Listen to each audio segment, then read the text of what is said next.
இந்த வீடியோவில் பார்த்தீங்கன்னா இது ஒரு பஃப் ஸ்லீவு. ஸோ இதோட வீடியோ ஏற்கனவே போட்டுப்பேன். பட் இது ரொம்ப அழகாக வந்திருக்கு இந்த ஸ்லீவு. ஸோ எனக்கு ரொம்ப பிடிச்சது இந்த ஸ்லீவு. அழகாக கஸ்டமரே தேடி கண்டுபிடிச்சி இதே மாதிரி ஸ்லீவ் தான் வைக்கணும்னு சொல்லி கேட்டிருந்தாங்க. அதே மாதிரி இந்த ரெடிமேட் ஒர்க் மாதிரி இருக்குது. இது வந்து இந்த இடத்துல வந்து வச்சு ஸ்டிச் பண்ணி கொடுங்கன்னாங்க.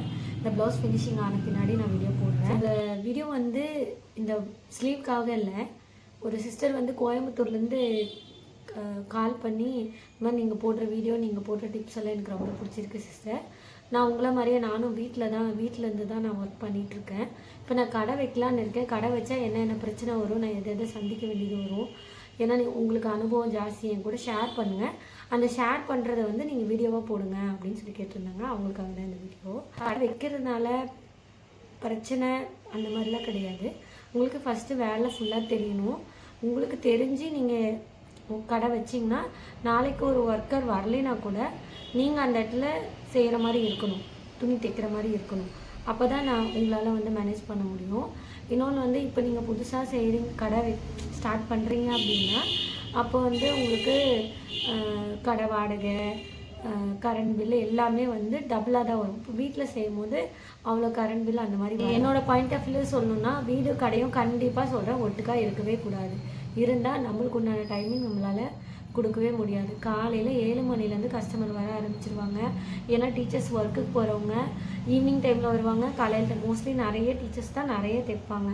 ஏன்னா அவங்க வந்து ஒரு ஸ்கூலுக்கு சொல்லி கொடுக்க போகிறாங்க. அவங்க வந்து டெய்லி ஒரு ட்ரெஸ் வந்து நீட்டாக ட்ரெஸ் போட்டுட்டு போகணுன்னு நினைக்கிறாங்க.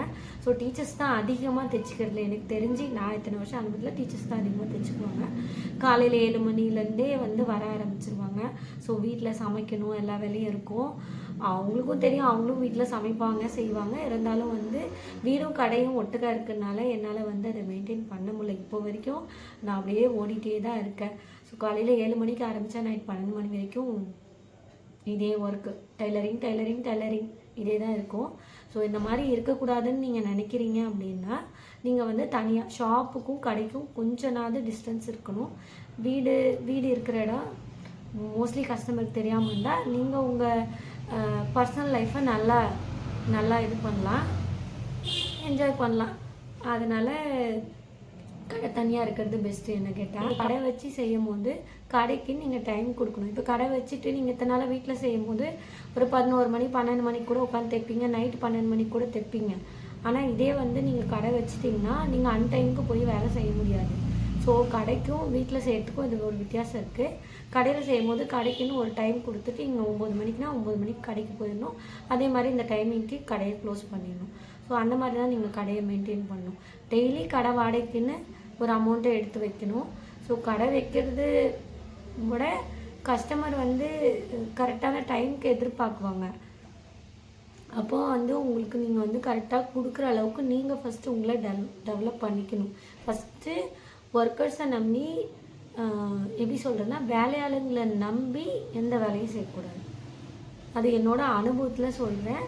ஏன்னா லாஸ்ட் மினிட்ல அவங்க வந்து கைவிட விட்டுருவாங்கன்னு நான் சொல்ல வரல. நான் என்ன சொல்ல வரேன்னா அவங்களுக்கும் ஃபேமிலி இருக்குது. இப்போ பண்டிகை டைமில் நம்மளுக்கு ஒர்க் இருக்கும், நம்ம அவங்கள நம்பி நிறைய ஒர்க்கு வாங்குவோம். ஆனால் அவங்களுக்கும் ஏதோ ஒரு ஒர்க் இருக்கும். திடீர்னு ஒரு டெத் ஆகிடும், திடீர்னு ஒரு ஃபேமிலிஸ்னால வெளியே போகிற சுச்சுவேஷன் வரும். அப்போ அவங்க வந்து வெளியே போயிடுவாங்க. அப்போ நம்ம வாங்கிட்டோம் அப்படின்னா அந்த டைம் கொடுக்கணும்னா நம்ம தொழில் தெரிஞ்சு நம்ம செஞ்சோம் அப்படின்னா நம்மளுக்கு நல்லாயிருக்கும். மெயின் ஃபஸ்ட்டு யாராக இருந்தாலும் எந்த வேலையாக இருந்தாலும் ஃபுல்லாக டீட்டெயில்டாக கற்றுக்கோங்க. கற்றுட்டு அதுக்கப்புறம் நீங்கள் வந்து ஒர்க்கு வந்து வெளியில் கடையோ இல்லை பெரிய லெவலில் கடையோ பண்ணுங்கள். எனக்கு வந்து நான் பணபலம் இருக்குது, நான் ஆள் வச்சு செஞ்சுக்கிறேன்னாலும் கண்டிப்பாக சொல்கிறேன் பண்ண முடியாது. ஏன்னா அந்த டைமில் வந்து ஒர்க்கர் போயிட்டாங்க அப்படின்னா உங்களால் மேனேஜ் பண்ணவே முடியாது. துணினால் பிரச்சனை வருமா, துணி தானே நம்ம இன்றைக்கில நாளைக்கு கொடுத்துடலாம் அப்படின்னு நீங்கள் நினைப்பீங்க. அந்த மாதிரி கிடையாது. துணினால் நிறைய பிரச்சனை வரும். துணி நீங்கள் அந்த டைமுக்கு கொடுக்குறேன்னு சொல்லிவிட்டு அந்த டைமுக்கு கொடுத்துடணும். இல்லைன்னா அவங்க வந்து நான் இத்தனை வருஷத்தில் நிறைய கஸ்டமரை பார்த்துருக்கேன்.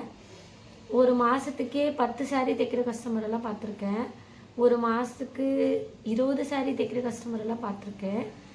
20 தைச்சிருக்கீங்களே, அந்த 20ல் ஒன்று போட்டு போங்கன்னு சொல்லுவேன் நானே. ஏன்னா டைம் இருக்காது.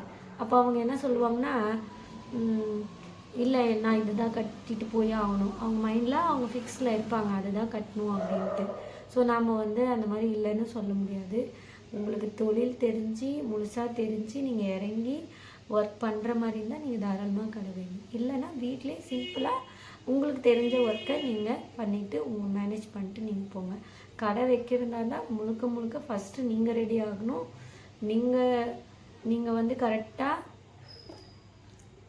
மெயின்டைன் பண்ண முடியும். ஃபேமிலியும் நான் மெயின்டைன் பண்ணிக்குவேன். ஏன்னா என்ன தான் நம்ம வந்து துணி தைச்சாலோ நம்ம ஒரு ஒர்க்குக்கு போனாலோ வேறு ஒர்க்காக இருந்தாலோ நம்ம வீட்டில் இருக்கிற வேலையை ரெடி செஞ்சுட்டு தான் நம்ம ஒர்க்குக்கு போக முடியும். ஸோ அதையும் மெயின்டைன் பண்ணிட்டு நீங்கள் டைலரிங்கும் வெளியே போய் கடை பார்க்க முடியும் அப்படின்னு நினச்சிங்கன்னா கடை வைங்க. இல்லை தயவு செஞ்சு கன்வெர்ட் கொடுக்காதீங்க, கண்டிப்பாக முடியாது. இப்போ நான் வீடு கடை மேலேயே நான் வந்து கீழே வீடு மேலே கடைனால நான் மேனேஜ் பண்ணிக்கிட்டேன். ஆனால் எல்லாருனாலையும் அது பண்ண முடியுமா என்னன்னு தெரியாது. கடை வைக்கணுன்னா யோசிச்சு வைங்க. உங்களுக்கு நல்லா எல்லாருக்குமே சொல்கிறேன். ரொம்ப லாங்காக பேசிட்டேன். இந்த வீடியோ உங்களுக்கு பிடிச்சிருந்தா நம்ம பேஜை ஃபாலோ பண்ணிக்கோங்க. தேங்க்யூ.